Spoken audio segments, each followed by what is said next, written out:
నువ్వు రాజు కాదు, రేపటి నుంచి రాజు దావీదంటే మారు మాట మాట్లాడకూడదు మరొక రాజు.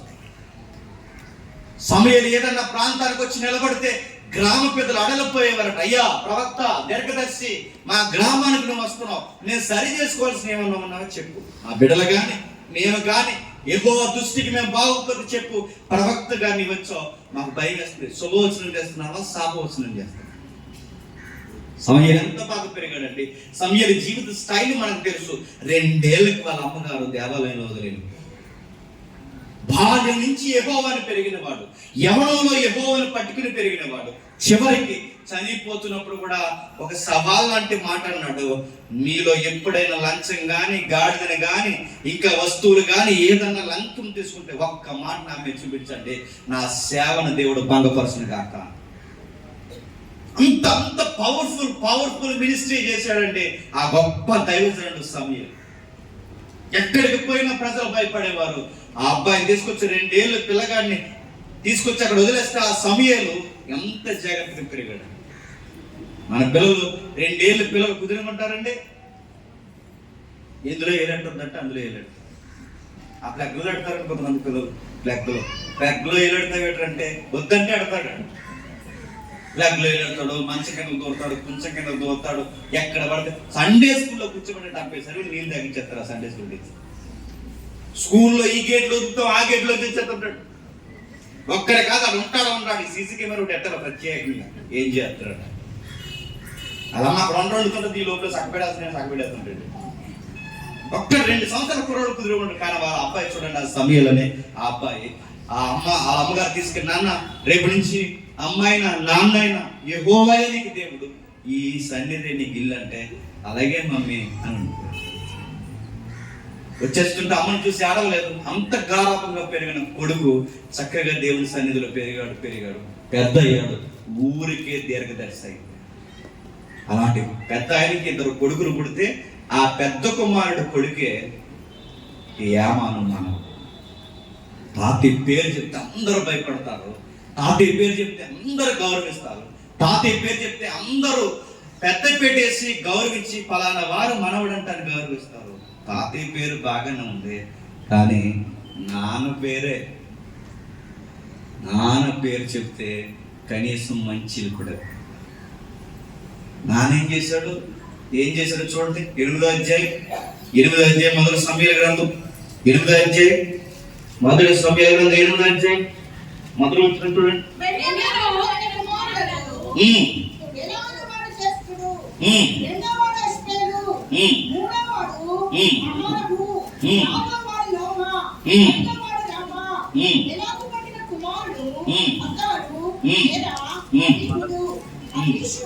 మొదటి సమూయేలు గ్రంథం 8వ అధ్యాయం మొదలు వచ్చిన చదువు. సమూయేలు వృద్ధుడైనప్పుడు తన కుమారులను ఇశ్రాయేలు మీద న్యాయాధిపతులుగా నియమించను. ఇతని జ్యేష్ఠ కుమారుడి పేరు యోవేలు, 2వ వాని పేరు అబియా. వీరు బెర్షెబాలో న్యాయాధిపతులుగా ఉండిరి. అతని కుమారులు తన ప్రవర్తన అనుసరింపక ధనాపేక్షకులై లంచము పుచ్చుకొని న్యాయమును త్రిప్పివేయగా. బాగా తాతయ్య గారి పేరు చెబితే అసలు లంచాలే తీసుకోలేదు. ఇప్పుడు గమనించండి, నాన్నగారి పేరు చెప్తే ఏం చేస్తున్నారు చెప్పండి, లంచాలే తీసుకో. దేశానికి జడ్జిలుగా పెట్టారంటే న్యాయాధిపతులు వెళ్ళిపోయారు. బాగా న్యాయాధిపతులు వెళ్ళిపోయారు. ఒక్క న్యాయాధిపతి యెహోవాను సంతోషించాయి. న్యాయాధిపతులు వెళ్ళిపోయిన తర్వాత దేవునికి కాస్త సంతోషం ఏదన్నా కలిగిందంటే ఎవరిని బట్టి కలిగిందండి? సమూయేలు బట్టి కలిగింది. ఆ సమూయేలుకి వయసు అయిపోయింది. సమూయేలు వయసు అయిపోతే సమూయేలు తర్వాత న్యాయాధిపతులుగా సమూయేలు ఎవరు నియమించాడు? సమూయేలు కొడుకులు పెట్టాడు. సమూయేలు కొడుకులు న్యాయాధిపతులు అంటే జడ్జి చేయలేని న్యాయం, సమూయేలు చేసిన న్యాయం మరలా ఆయన లాంటి పరంపర కొనసాగించిన 2 కొడుకులు నా దేశానికి జడ్జిని చేస్తే ఈ జడ్జిలు ఏం చేశారంట?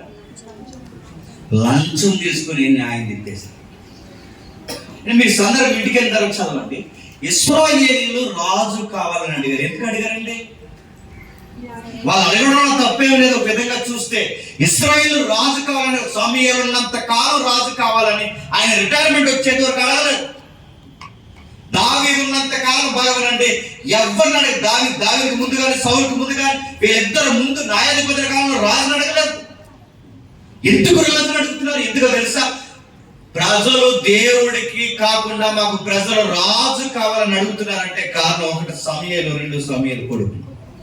ఈ మాట మీరు ఒప్పుకోకపోయినా సమూయేలు కొడుకు లేదు తెలంగుండి న్యాయం తీరిస్తే రాజు కావాలంటారా? సమూయేలు కొడుకు లేదు సరిగ్గా ఉండి ఎక్కడికక్కడికి నీతిని జరిగిస్తే మాకు రాజు కావాలంటారా? ఇంకా రాజు తప్పనేముంది, వీళ్ళే మాకు నాయకులు ఉన్నారు అంటారు. వీళ్ళు సరిగ్గా లేరు కనుక ప్రజలు కొత్త విప్లవం వచ్చింది. ఆ విప్లవం ఏంటి తెలుసా? మాకు రాజు కావాలి, మాకు రాజు కావాలని అడిగారు. సమూయేలు వెళ్ళిపోతున్నప్పుడు సమూయేలు కొడుకులు అన్ఫిట్, సరిగ్గా న్యాయం తీర్చలేకపోయారు. సమూయేలు కొడుకులు ఎక్కడికి పోతే అడ్డగోలు లంచాలు తీసుకుంటారు, అడ్డగోలు న్యాయాలు చెప్తున్నారు, న్యాయాన్ని అన్యాయంగా మార్చేస్తారు. అలా టైంలో కొడుకులు పుట్టారు. అప్పటికి యామాన్ ఎంత ఉంటాడండి? చిన్న పిల్లోడు, బయటికి పోయి ఆడుకుంటాడు. గమనించండి, ఊహించండి, బయటికి పోయి ఆడుకుంటాడు. బయటికి పోయి ఆడుకున్నప్పుడు ఖచ్చితంగా నాన్నగారు గురించి సమాజం ఏమని మాట్లాడమంటే చెప్పండి, లంచగొండ్లు అంటే అని మాట్లాడు. ఈ మాటలు పెద్దోళ్ళు మాట్లాడుతుంటే ఎవరంటారండి? చిన్నపిల్లలు అంటారు. అవే గాలి మాట ఇంట్లో ఎక్కడ మాట్లాడతారండి? వాళ్ళు ఆడుకున్నప్పుడు మాట. అవి ఎలాంటి తీర్పు ఇచ్చా తెలిసి అన్నదమ్ములు వచ్చారటువంటి తీర్పుకి 10 ఎకరాలు గొడవ అనుకోండి. పెద్దోడు వెళ్ళి ఏదో ఈ జడ్జి గారిని కలిసాడు అనుకోండి, అంటే ఈ సమూయేలు కొడుకుని కలిసాడు అనుకోండి. కలిసిన తర్వాత, అయ్యా నేను ఇంటికి పెద్దోడిని, మా తమ్ముడు, మా ఇద్దరు కలిసి 10 ఎకరాలు, కొంచెం నాకే ఫ్లేవర్ చేయండి, జడ్జిమెంట్ ఇవ్వండి, కొంచెం ఆడికి కొంచెం తక్కువ చేసేవాడిని అంటే మరి ఖర్చు అవుతుంది అంటారన్నమాట. ఖర్చులు ఏముంటాయి, మేము ఇచ్చుకుంటామయ్యా, జీడిపప్పు అయినా మేము తెస్తాం. అందుకే ఈ కొన్ని పనులు అవ్వాలంటే గవర్నమెంట్ సెక్టార్లో జీడిపప్పులు, కందిపప్పులు అట్టుకెళ్ళాలి, ఫ్రూట్స్ ఎన్ని పట్టుకెళ్తారు కొన్ని సెక్టార్లు, అన్ని కాదు కొన్ని సెక్టార్లో. అలాగే కాంచలు ఇచ్చారు, మాంసం ఇచ్చారు, డబ్బులు ఇచ్చారు, మరి ఏమి ఇచ్చారో తెలియదు, వస్త్రాలు ఇచ్చారు, మొత్తం మీద ఇవ్వాల్సిన లంచం అంతా ఇచ్చారు. తీర్పు చెప్పారట. సమూయేలు కొడుకులు కూర్చున్నారు, ప్రజలందరూ వచ్చారు, అన్నదమ్ములు ఇద్దరిని ఎదురు పెట్టారు, తీర్పు చెప్తున్నారు. తీర్పు ఏమని చెప్తున్నారు తెలుసా? పెద్దోడు 7 ఎకరాలు, చిన్నోడికి 3 ఎకరాలు. అలా కుదురుతుందండి? 5 ఇవ్వాలి అంటే ఎలా ఇస్తారా అన్నారు.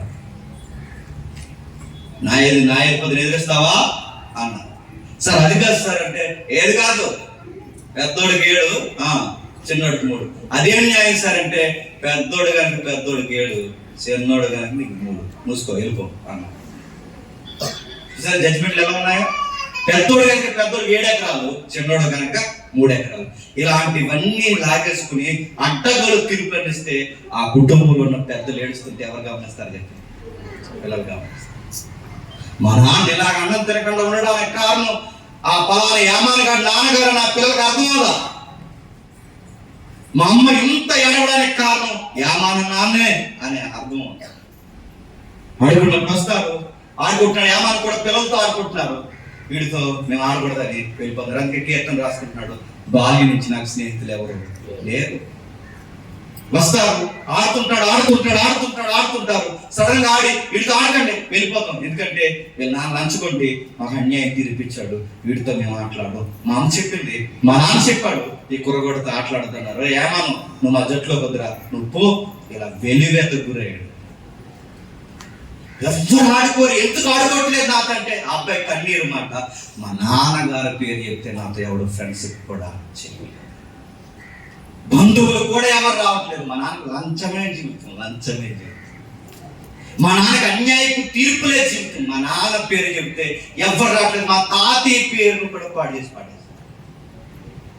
చాలా మంది తల్లిదండ్రులు ఉంటారు. మళ్ళీ చెప్తున్నాను, నీకు వయసు మళ్ళీ పెద్దవాళ్ళు ఉన్నారు, నడివేసి ఉన్న కాపురాలు చేస్తున్న తల్లులు తండ్రులు కనబడుతున్నారు. బాగా వినండి, మీరు చేసిన మీతోనే బాబు చెప్పండి, మీ పిల్లల మీద పడదు. మీరు చేసిన మీతో బాబు, మీరు ఏదో ఒక దొంగ పనిలోనో, ఏదో ఒక వ్యాపారంలోనో, ఏదో ఒక తప్పుడు నిర్ణయాల్లో మీరు దొరికారో, ఖచ్చితంగా స్కూల్కి పోతే తోటి పిల్లలు ఏమంటారు చెప్పిన, మీ నాన్నంటగా పలానంటగా మర్డర్ కేసు అంటగా అడుగు, మీ అమ్మంటగా పలానా మాటలు మాట్లాడి మీ నాన్నకు దొరికిందంటగా మాట్లాడు. మీ అమ్మ నాన్న రోడ్డు మీద కొట్టుకున్నారంటగా, మీ అమ్మని చంపేశాడంటగా. మాతో రాకు మా అమ్మ చెప్పింది. మీ అమ్మ వ్యభిచారం చేస్తూ దొరికేసిందంట మీ అమ్మగారు. మా అమ్మగారు చెప్పారు నాకు. ఏదన్నా తప్పుడు పని జరిగితే మన నష్టం మనతో పోతే ఎవరి మీద పడుతుంది చెప్పండి? పిల్లల మీద పడతారు. నేర ప్రవృత్తికి ఒడిగట్టిన వారు, నేరాల్లో ఇరుక్కున్న తల్లిదండ్రులు, నేరాల్లో పడిపోయిన తల్లిదండ్రులు పిల్లల్ని సొసైటీ ఎలా చూస్తుంది? మీకు బయటికి ప్రాక్టికల్గా వచ్చి చూడండి. నేను జైలుకి వెళ్ళాలంటే కానీ ఆ స్కూల్లో ఉన్న పిల్లలు ఒక్క రాడండి. ఆ పిల్లల దగ్గర మీ అమ్మ ఇలాంటి పని చేసినట్టు ఒక్క రారు. సీటీలు కొట్టారంటగా, మీరేనట్టుగా అబద్ధాలు ఆడి ఈ రోజులందరినీ మోసం చేశారంటే ఒక్క ఫ్రెండ్షిప్ చేస్తారనుకుంటారు మన పిల్లలతో. అందరికల్లా మనం ఆడినెత్తి వెళ్ళిపోది, ఈ నెత్తి వెళ్ళిపోది, ఎక్కడికక్కడ అబద్ధాలు ఆడితే గొడవలంట. మీ అమ్మ నోరెత్తుకుంటే ఆపదంటగా, వెయ్యాలంటగా చెప్పుకుంటారు పిల్లలు. నేను మాట్లాడితే కర్రలో కత్తులు తీస్తారంటగా, అందుకే నీతో ఆడిపోవద్దు అన్నారు. ఇలాంటి మాటలన్నీ పసిపిల్లలు, మన పిల్లల హృదయం పడతా, హృదయం ఎంత గాయమైపోతుంది. మరి మీ ఇంటికి నేను ఆడుకోవడానికి వస్తున్నాను, మా ఇంటికి ఎందుకు రావంటే, మా అమ్మ చెప్పింది మీ ఇంటికి వెళ్ళొద్దని. అని చెప్పి నాన్న చెప్పాడు మీ ఇంటికి వెళ్ళొద్దని. అలా నాతో ఆడుకోరంటే తోటి స్నేహితులు అంటారు, మేము రామరా దయచేసి అన్నాడు. తాతయ్య పేరు చెప్తేనేమో అందరు గౌరవిస్తారు, నాన్న పేరు చెప్తే బంధువులు స్నేహితులు కూడా దగ్గరికి. ఇలాంటి బాధలు రాసుకున్నాడు కీర్తన. అదే 88వ కీర్తన. 25 ఏళ్ళ కుర్రోడు బాధపడతాడు. తన ఇల్లే తనకి సంకటమైంది. తన బాధ, తన ఒళ్ళు తనకు బరువు అయిపోయింది. బతకాలం లేదు, చచ్చిపోయే వలసలో నిలబడ్డాను. కళ్ళన్నీ పాడైపోయాయి, జీవితం అంతా వేసాడిపోయింది. చీకట్లో ఉండాలనిపిస్తుంది తప్ప వెలుగులో ఎవరితో మాట్లాడాలనిపించలేదు. ప్రభా, నాకు అర్థం అవుతుంది, ఈ శ్రమంతా నువ్వు అనుమతిస్తేనే వచ్చిందా. ఏదైనా బాధ, ఏదైనా ఫెయిల్యూర్ లైఫ్ లో ఎదురైతే ఎక్కడికి పోయి ఆడవాలో తెలుసా? రైల్వే ట్రాక్ దగ్గర కానీ వెళ్ళి ఆడాల్సింది. ఎక్కడికి పోయి ఆడవాలి? ఎక్కడో ఒంటరిగా పోయి చీకట్లో కాదు. ఈ అబ్బాయికి బాధ వచ్చింది. తాతయ్యని చూస్తే బతకాలనిపిస్తుంది, నాన్నని చూస్తే చచ్చిపోవాలనిపిస్తుంది. ఒంటరితనం ఎక్కువైపోయింది. ఏడ్చాడు. ఆ ఏడ్చేది ఫ్రెండ్స్ దగ్గర ఆడలేదు, అనవసరమైన చీకట్లో కూర్చుని ఆడలేదు, ఎక్కడికో పోయి ఆడలేదు. ఎక్కడికి పోయి ఏడ్చాడు, అర్థవంతంగా ఏడ్చాడు. ఆ దేవుని సన్నిధిలో ఏడ్చాడు. జీవితం ఇచ్చి నీ దగ్గరకు వచ్చి ఏడుస్తున్నాను, లైఫ్ నిలబెట్టి నీ దగ్గరకు వచ్చి నేను ఏడుస్తున్నాను, చావు పుట్టుకల మధ్య కారణమైన నీ దగ్గరకు వచ్చి నేను ఏడుస్తున్నాను. చనిపోయినా కారణం నీ దగ్గర చెప్పుకుంటాను, బతికినా కారణం నీ దగ్గర చెప్పుకుంటాను. మా నాన్న ఎలాంటాడు, మా తాత ఎలాంటాడు, ఏ కంప్లైంట్ ఇవ్వను, నా లైఫ్ ఏంటి ఎలా అయిపోయిందని చెప్పు. చాలా మంది తమ్ముళ్ళకి అన్నలు ఎవరైనా ఉంటే మీరు గమనించండి, మన పేరెంట్స్ మంచోళ్ళు కాకపోతే బయట చెప్పకండి. వాళ్ళు మంచోళ్ళు కాదని మనకు తెలుసు, కానీ మీరు ఒక పని చేయండి, ఆ బాధ ఏదో దేవుని దగ్గర.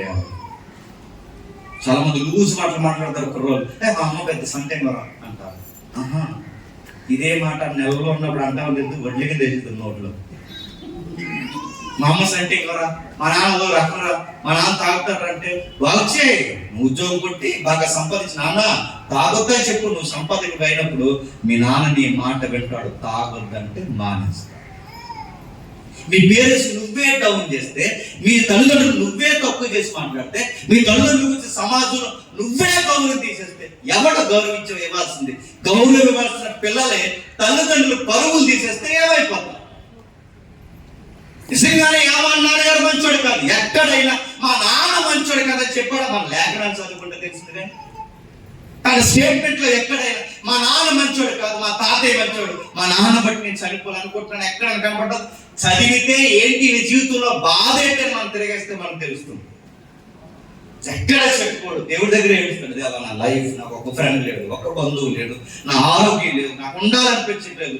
25 ఏళ్ళు కూడా ఇంకా జీవితం చూడాలి, నాకు జీవితం లేదు. చచ్చిపోయే శవాల వరుసలో నెక్స్ట్ వరుస నాదన్నట్టు నాకు అనిపిస్తుంది. నాకు అనుకోతాను, నాకు అర్థం అవుతుంది. జీవితం నాకు నచ్చలేదు, పాతాలు అనుకోతాను, ఆ మృతుల సంఖ్యలో నేను ఉంటాను, నన్ను తీసేసుకో, ఇంకా నీ అనుమతి. నువ్వే ఈ శ్రమనంతా నువ్వే నా మీదకి పొంగి పొరల చేస్తావు. ఏడ్చాడు. మన దేవుడు ఎలాంటో తెలుసా? ఏడ్చేవారి మొర వింటాడు. అది 430 సంవత్సరాలైన ఆలస్యమైన వింటాడు. ఎడారి లోయలో, బాకా లోయలో నడిచిపోతూ, దేవా మాకు నీళ్లు దొరకట్లేదని ఏడిస్తే బండను బద్దలు కొట్టి నీళ్ళిచ్చి నీ స్వరం.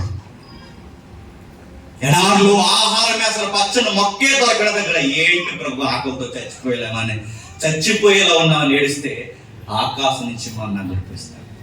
ఊహించని అద్భుత కార్యాలు చేస్తాడు. జీవితం ఇక అయిపోయింది, ఇక చావే సుఖము అని అనుకునే జీవితాన్ని 1 night లో లైఫ్ మార్చేస్తాడు. రాత్రికి రాత్రి జీవితాన్ని మారుతాడు. అలాగే ఏడ్చాడు ఈ అబ్బాయి. నా లైఫ్ నాకు అర్థం అవట్లేదు, మా నాన్నగారు ఏంటి ఇదంతా మనసులో పెట్టుకుని ఏడుస్తున్నాడు. నా ఇంట్లో చూస్తే పేరు గొప్ప, సమయలు గారి పేరు చెప్తే మా పేరు గొప్ప పేరు, కానీ నాన్న పేరు చెప్తే ఎవరు నాతో కూడా. దేవుడు చూశాడు ఏం చేశాడు చూడండి. మొదటి దినవృత్తాంతాల గ్రంథం ముగించుకుందాం. మొదటి దినవృత్తాంతాల గ్రంథం 25వ అధ్యాయం. మొదటి దినవృత్తాంతాల గ్రంథం 25వ అధ్యాయం 5-6 వచనాలు కలిపి చదవండి. వీరందరూ రాజులకు దీర్ఘదర్శియగు హేమాను యొక్క కుమారులు హేమాను సంతతిని. టెక్స్ట్ సందర్భం ఏం జరుగుతుంది ఇంకా మీకు బాగా అర్థం కావాలంటే 25వ అధ్యాయం మొదలు వచ్చిందండి. మరియు దావీదును సైన్యాధిపతులు ఆసాపు హేమాను యెదూతును అనువారిని కుమారుల్లో కొందరిని సేవ నిమిత్తము ప్రత్యేకపరిచి. ఏం పరిచట?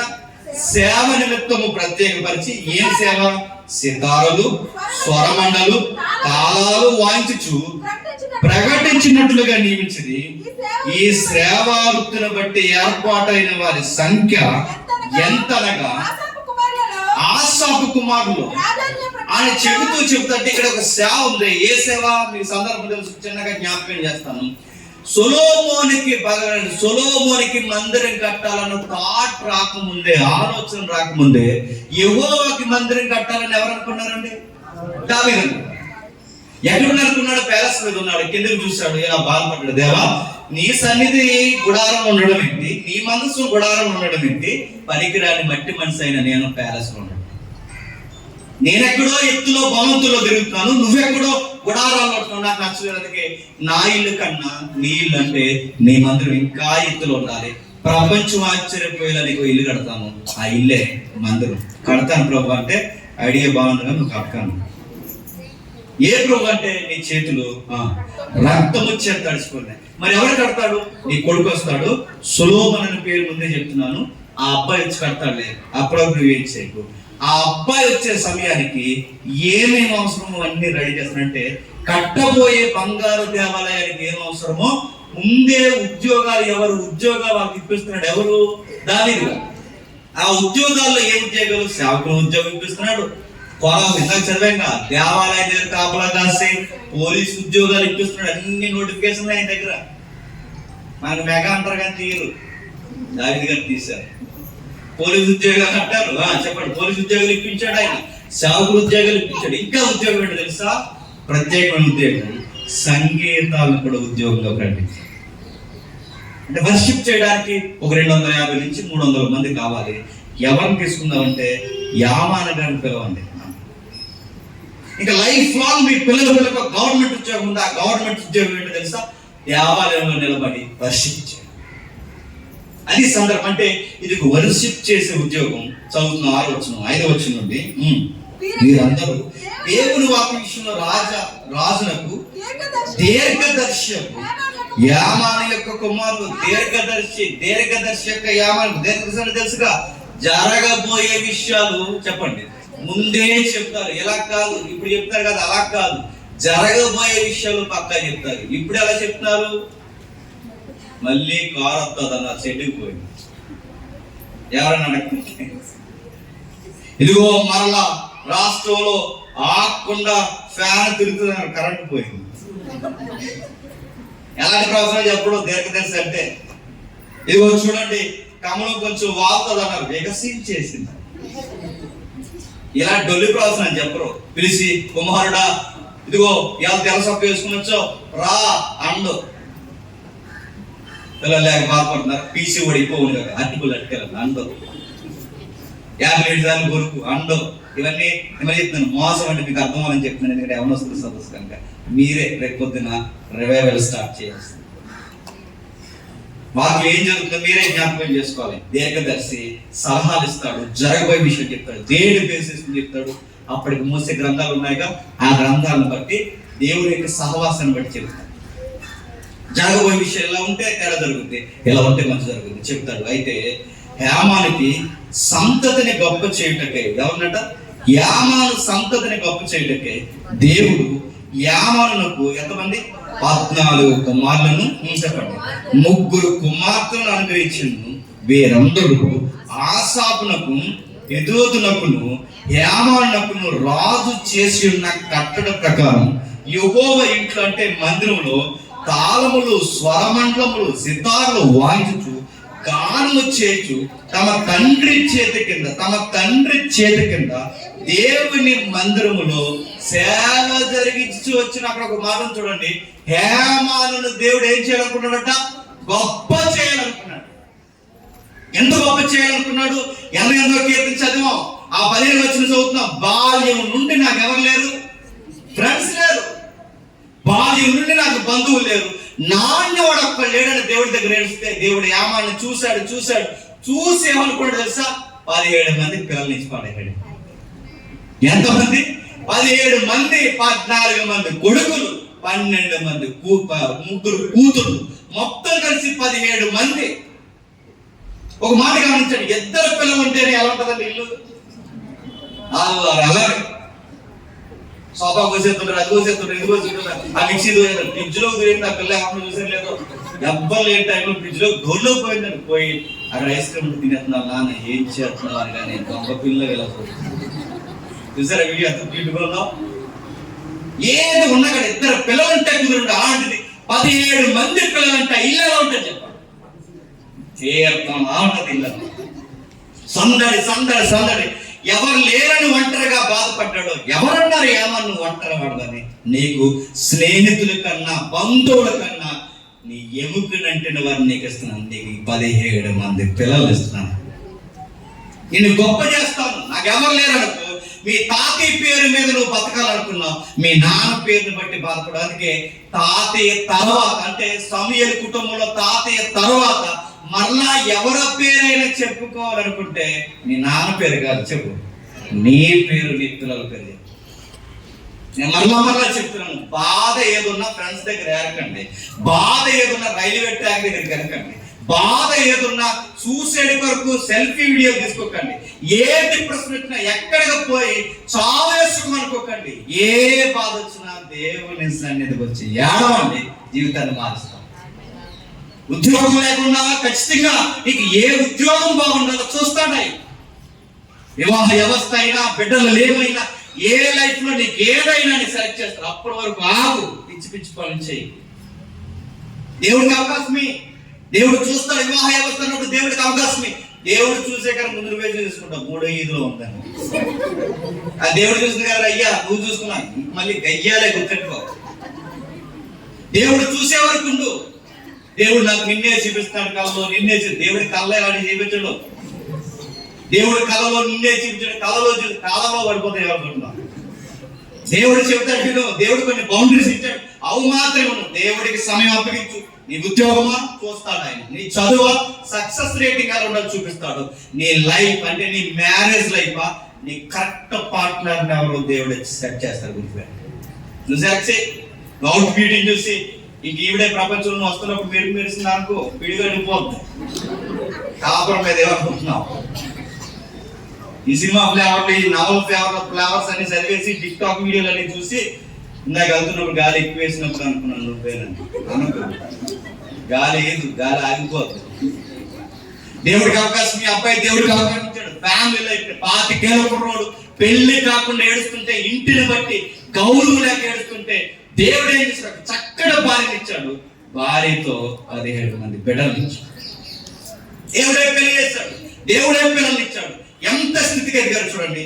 నాన్నగారి చేతి కింద గానము చేస్తూ, తమ తండ్రి చేతి కింద మందిరంలో సేవ చేస్తున్నారు. ఊహించుకోండి, 17 మంది అంటే సుమారు 300 మంది ఉంటారండి వర్షిప్ లీడర్స్. 300 మంది ఉంటారు. సొలొమోను కాలంలో 300 మందిలో 17 మంది పిల్లలైతే వీళ్ళందరూ వర్షిప్ చేస్తున్నప్పుడు వాళ్ళ బిడ్డలు అందరూ వర్షిప్ చేస్తుంటే తండ్రికి ఎలా ఉంటుంది? పైగా ఉద్యోగం.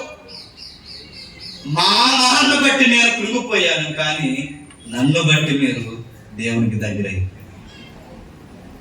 వర్షిప్ ఎలా ఉంటుంది ఒకసారి ఊహించుకోండి. మనకులా ఉండదు వర్షిప్, మనలో ఉండకుండా వర్షిప్ మందంటే ఇప్పుడు ట్రెండ్లో జరుగుతున్న ఆడుతుంది.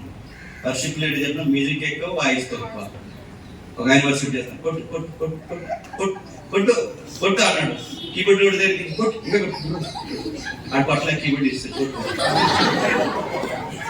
వర్షిప్ అంటే గట్టిగా లాస్ట్ లో పాడాడు కాదు, ఇహో ఇహో అని పాడాడు కాదు.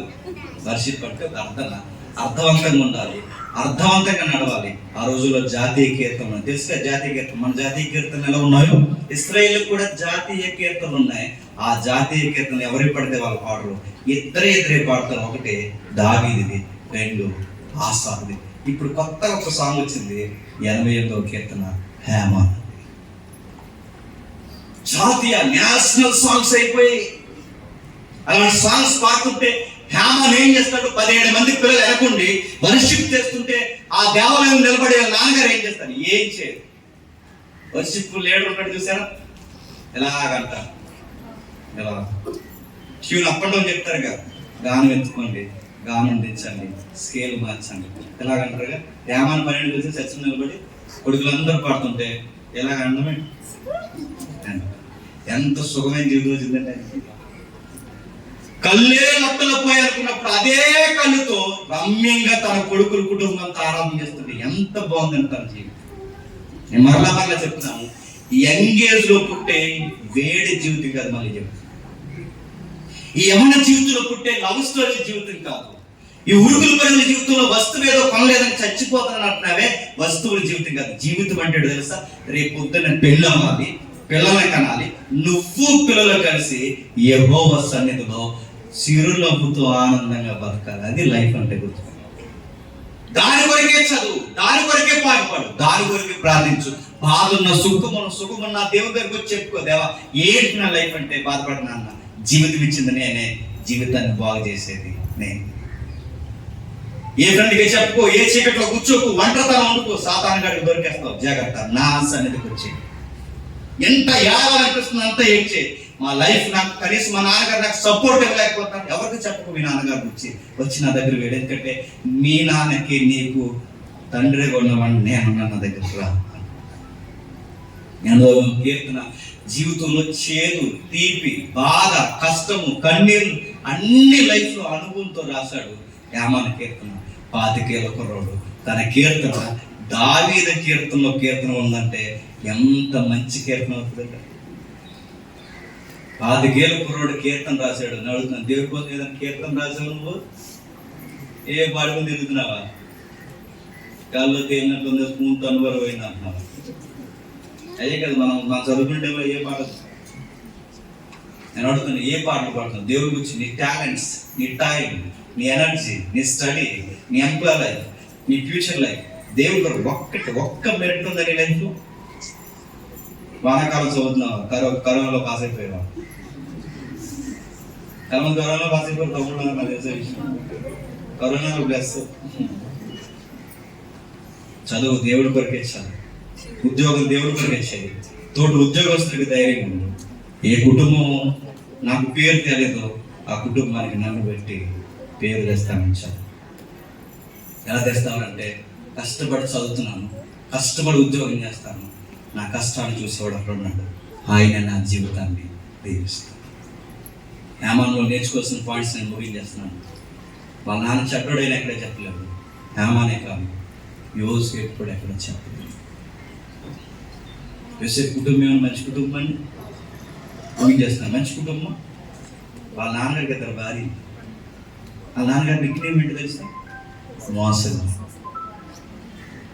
వాళ్ళ అమ్మ చిన్నమ్మ, ఆ పెద్దమ్మ ఆవిడో రకం, అమ్మ ఈవిడో రకం. సమితి కోళ్ళ అక్క చెల్లెలకి కుటుంబంలో ఏమైనా నెమ్మది ఉందా? ఆ పెద్దోడు పుట్టాడు రూబేను, ఆడు వంకరోడాడు, ఆడు చిన్నమ్మతో అక్రమ సంబంధం పెట్టుకున్నాడు. మరొకడు ఉంటాడు, ఎవరిని ఎప్పుడు చంపేద్దామా తిరుగుతాడు, ఉన్నాడు అండి. మరొక ఆవిడ ఉంది, ఒకే ఒక్క ఆడపిల్ల. ఆ పిల్ల తెలుసు మీకు ఎవరు? దేనా. ఆ పిల్ల మీద రేప్ కేసు. ఆ ఇంట్లో ఒక్కరిని మంచిగా చూపించండి, ఒక్కరిని. ఆ యోధా పక్కన, ఆ యోధా కూడా ఎక్కడెక్కడ మారుకున్నాడు. ఒక్కడున్నా యోసేపు తప్ప ఎవడున్నాడు చెప్పండి ఆ ఫ్యామిలీ? నాన్న సాక్ష్యం లేదు, కుటుంబంలో సమాధానం లేదు. అన్నయ్య ఏమో మంచోడు కదా, అక్రమ సంబంధి. అన్నయ్యల మీద కొంతమంది మీద మర్డర్ కేసులు ఉన్నాయి. చెల్లి ఒక్కగాల ఒక చెల్లి ఉందంటే ఆ ఊరి మీద పనికి మళ్ళీ స్నేహాలకు పోయి లేరు కుంపడి తెచ్చి మా ఇంటి మీద పడేసి. ఇవేమని ఎక్కడ చెప్పాడు యోసేపు? ఎక్కడ చెప్పుకోలేదు. ఏడుపైన బాధ అయినా ఎక్కడ ఏడ్చాడు చెప్పు? దేవుడి దగ్గర ఏడ్చాడు. తన కుటుంబంలో ఒక్క మైనస్ బయట చూపించకుండా దేవుడి దగ్గర ఏడిస్తే ఆ దేశానికి యోసేపుని ప్రధానమంత్రిని చేశాడు. దావీదు గారి ఫ్యామిలీ మీరు చూడండి. దావీదు గారి ఫ్యామిలీ మంచి ఫ్యామిలీ ఉంది. అంత పక్షపాతం చూపిస్తున్నారంట. అన్నయ్య అందరూ మిలిటరీ ఉద్యోగం చేస్తున్నారట. ఈ కుర్రోడు మాత్రం పాడి పశువులు గాయరా అని పంపించారు. అంత అన్యాయం ఏంటి? చిన్నపిల్లడు అడుగులు పంపించండి, ఏ పెద్దోడికి అడుగులు పంపించు. చిన్న పిల్లడు ఏ సింహం తినేస్తారు అన్యాయం. అప్పుడే మంగళకాయమంటారు, అప్పుడే అన్నయ్య క్యారేజ్ పట్టుకోమంటారు. అన్ని పనులు నాకు కూడా చెప్తాడు. ఎప్పుడైనా మా ఇంట్లో నాకు ప్రేమ దొరకట్లేదు, మా నాన్న నా మీద పక్షపాతం చూపిస్తున్నాడు, దావిది ఎక్కడ అన్నాడా? సుబుద్ధి కలిగి పని చేసుకుంటూ వెళ్ళిపోయాడు. ఆ కుమారుడు కష్టమైన నష్టమైన దేవుడి దగ్గర ఏడ్చాడు. ఆ కుర్రోడిని దేశానికి ప్రార్థన చేసుకోవాలి. మరలా ముగిస్తున్నాను. చిన్న చిన్న విషయాలకు సూసైడ్ వరకు వెళ్ళకండి దయచేసి. సూసైడ్ లో ఫైనల్ స్టేజ్ నాకు తెలిసిన కుర్రోడు ఒకే ఒక ఎగ్జాంపుల్ చెప్పి నేను ముగిస్తాను. ఇంట్లో వాడు ఏదో చెప్పాడు, ఇంట్లో ఒప్పుకోలేదు, గడ్డి ముందు తాగు. అడేమనుకున్నాడు తెలుసా? ఏం కాదు బతికేస్తాం అనుకున్నాడు. చాలా మంది తాగాడు. హాస్పిటల్లో ఉన్నప్పుడు వాడు బాధపడతలే అన్నాడు. ఎదురు పని చేస్తామని మా బ్రదర్ అడుగుతాడు, చెప్తున్నాడు. బతికేస్తాను అనుకున్నాను మామ, నాకు అర్థమవుతుంది, నాకు లోపల గుండెలు పీకేస్తున్నట్టు ఉంది, నాకు సాగు దగ్గరికి వచ్చిందని అర్థమైంది. నేను అనవసరంగా తాగాను, నన్ను బతికించండి అని చేతులు పట్టుకునే విషయం తెలిసి చచ్చిపో. అందుకే అంటున్నాను, ఎటకాలం తీసుకోకండి లైఫ్ని. సూసైడ్ చేసుకునే ముందు ఊరిలో వేసుకుంటారు. నేను చాలా పోస్ట్ మార్టం కేసులు వెళ్ళాను, నేను టైంలో ఉన్నాను కానీ చెప్తున్నాను. సూసైడ్ చేసుకునే ముందు వాళ్ళకి ఎలా ఉంటుంది తెలుసా? అప్పటి వరకు ఆవేశంతో ఊరేసుకుంటారు. ఆ ఊరు బిగిస్తారు చూసారు, అప్పుడు వాళ్ళు బతకాలనిపిస్తారు. టైంలో ఎవరైనా లాగితే బాగుంది అంటే ఇంకా లాగలేవు, బిగిసిపోతాయి. ఇంకా కదిలిపోతే బిగిసిపోతాయి, ఇంకా కదిలిపోతే బిగిసిపోతాయి. చివరికి బతకాలన్న ఆశ ఉంటుంది, బలవంతంగా చచ్చిపోతాయి. మేళ్ళ మీదకి వెళ్ళి దూకేస్తానంటే ఎక్కడ ఒంటరిగా చీకట్లు ఉంటారో అక్కడికి ఎవరు వస్తారో చెప్పిన సాతాను గాడు వస్తారు. నువ్వు తెప్పించి ఊరేసుకుంటానంటే వాడు రెచ్చగొట్టేస్తాడు, వేసేసుకో. నువ్వు చీకట్లో నిలబడి నేను దూకేస్తానంటే ఆడి దగ్గర ఉండి దూకే రెచ్చగొట్టేస్తాడు. అది చెప్తున్నాను, చీకట్లో ఎప్పుడు కూర్చోకండి, ఒంటరిగా ఎప్పుడు ఉండకండి. ఆకాశం విరుగు పడిపోయేంత కష్టాలు ఏమీ లేవు. ఎంత పెద్ద కష్టమైనా దేవుని దగ్గర చెప్పుకోండి. నీ చదువా ఫెయిల్ అయిపోయి ఏం బాధపడకు, మళ్ళీ చదువు పాసం. వస్తువులు లేకని బాధపడకు, మీ నాన్నగారు కొనే స్తోమత లేదు, దేవుడు నీకు ఇస్తాడు, కష్టపడు. ఏ ఇబ్బంది ఉన్నా దేవుడికి చెప్పుకో. ఇంట్లో వల్ల నీ పరువు పోతుంది, ఏం బాధపడక ఎవరికి చెప్పుకో. దేవుడి దగ్గర రా, మన పరువుని నిలబెట్టే దేవుడు మనకున్నాడు. ఆయన ఎంత ప్రేమమేడు నీకు తెలుసు. పరువు ప్రతిష్టలు లేని మన కొరకు కలవరిగిరి మీద పరువు పోగొట్టుకున్న దేవుడు మన దేవుడు. అలాంటి దేవుడు నీ కొరకు దివారాత్రులు ఆలోచిస్తున్నాడు. ఆయన వాగ్దానం ఇచ్చాడు. యవనస్తులైనా, సంసారులైనా, పెద్దవారైనా, వ్యాపారస్తులైనా, సేవకులైనా ఎవరికి భరోసా ఇచ్చాడు. మీ చింత యావత్తు నా మీద వేయండి, ఇదిగో నా చిత్తం నెరవేర్చండి, మీ జీవితాన్ని నేను త్వరలో ఒక పాట రాస్తున్నాను, వీలైతే వినండి. ఆ పాట తీవ్రమైన ఏంటో తెలుసా? నా జీవితానికి ఒక అర్థం ఉందని నాకు తెలియలేదు, నీ చిత్తం ఎరిగిన తర్వాత నా జీవితానికి అర్థమైంది. ప్రేమను తిరిగాను, కానీ ప్రేమ కాదు జీవితంలో అసలైన ప్రేమ. మ్యారేజ్ లైఫ్లో బ్యూటీ ఉందని నాకు అర్థమైంది. నా యవనస్తులు కూడా సాగు లవ్ అని తిరుగుతారు. లవ్ మ్యారేజ్లో గొడవ ఎక్కువ వేసుకుంటారు, గుర్తుపెట్టుకోండి. లవ్ మ్యారేజ్ కాదు, అరేంజ్డ్ మ్యారేజ్. విలువలో ఉన్న పెళ్లి చేసుకోండి, క్రైస్తవ బోర్డర్లో పెళ్లి చేసుకోండి. కష్టమున్నా నష్టమున్నా వివాహంలో ఉన్న బ్యూటీ ఏది చెప్పిన కష్ట సమయంలో సైతం విడవని ప్రేమ ఏదైనా ఉందంటే దేవుడు ఏర్పరిచిన వివాహ పద్ధతులు. అప్పటి వరకు జీవించండి. చదువైన, ఉద్యోగమైన ఏదైనా దేవుడికి అప్పగించండి. ఏదైనా రాత్రే నీ పరిస్థితులు మార్చే దేవుడు. ఆ దేవుడి దగ్గర రండి, యవన జీవితాన్ని అర్పించండి. దేవుడు మిమ్మల్ని దీవించును కాక. ప్రార్థన చేసుకుంటాం. ప్రేమ గల తండ్రి, కృప గల దేవుడు,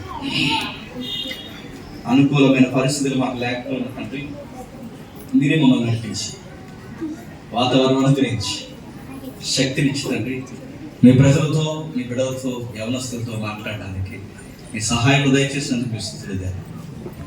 ఎందరో తండ్రి ఏ డిప్రెషన్లో ఉన్నారో మాకు తెలియదు తండ్రి. వారి కుటుంబాలు నచ్చక ఎంతమంది తండ్రి ఏడుస్తున్నారో మాకు తెలియదు. ఏ తల్లిదండ్రులు పిల్లలకు భారం అయిపోయారో మాకు తెలియదు. ఏ పిల్లలు తల్లిదండ్రులకి దానం అయిపోయారో మాకు తెలియదు. ఎన్ని బాధల్లో, చదువుల్లో, ఉద్యోగాల్లో తండ్రి స్థిరపడక ఏడుస్తున్న తమ్ముళ్ళు, చెల్లెళ్ళు ఎంతమంది ఈ ప్రాంతంలో ఉన్నారు నాకు తెలియదు. వాళ్ళందరూ కృంగిపోయి చావే తీయగుందని అనుకునే ఆలోచన ఎప్పుడు వారికి రాకూడదు. వారికి కావాల్సింది ఒకటే, కష్టం వచ్చినా, బాధ వచ్చినా దేవుడి దగ్గరికి పోయి మేము ఏడిస్తే దేవుడు మమ్మల్ని బాగు చేస్తున్నాం. ఆ ఒక్క విషయం నాకు అర్థమైతే దేవా, వాళ్ళ జీవితాలు దీవెనకరంగా ఏమాను వలె మారిపోతాయి, యోసేపు వలె దీవెనకరంగా మారిపోతాయి, దావీదు వలె దీవెనకరంగా మారిపోతాయి. అనేకులకు వారే తండ్రి దీవెనకరంగా నిలబడతారు. వారి కుటుంబానికి పేరు తెచ్చేంత బిడ్డలు అవుతారు. అదనికరమైన తండ్రి మాటలు విన్నారు. ఈ రోజు నుంచి తండ్రి వారికి ఏదైనా బాధ, చీకు, చింత ఏదైనా తండ్రి, వారి చీకటి ఒంటరితనం ఏదైనా ఉంటే తీసివేయండి. మీ వాక్యం వెలుగులు వారిని నింపండి. నేను వారందరిని బట్టి మీకు స్తుతులు ఆరోపిస్తున్నాను. స్థానిక దైవజనుల్ని, పెద్దల్ని, వేదిక మీద ఉన్న సేవకుల్ని, వారి పరిచయాన్ని, వారి ఆరోగ్య పరిస్థితులు అన్నింటినీ దీవించండి. వారి సేవను విస్తరింపు చేయండి. విశ్వాసం జీవితాల్లో ఏ కన్నీరు ఉన్నా వాటిని జయించే శక్తిని మీరు అనుగ్రహిస్తారని కోరు. నేను తిరిగి వెళ్తున్నాను. మమ్మల్ని క్షేమంగా నడిపించి మీ దయలో మీ కృపలో ఆశీర్వదిస్తారని కోరు. క్రీస్తున్నాం, నీ ప్రార్థన సమర్పిస్తున్నాం.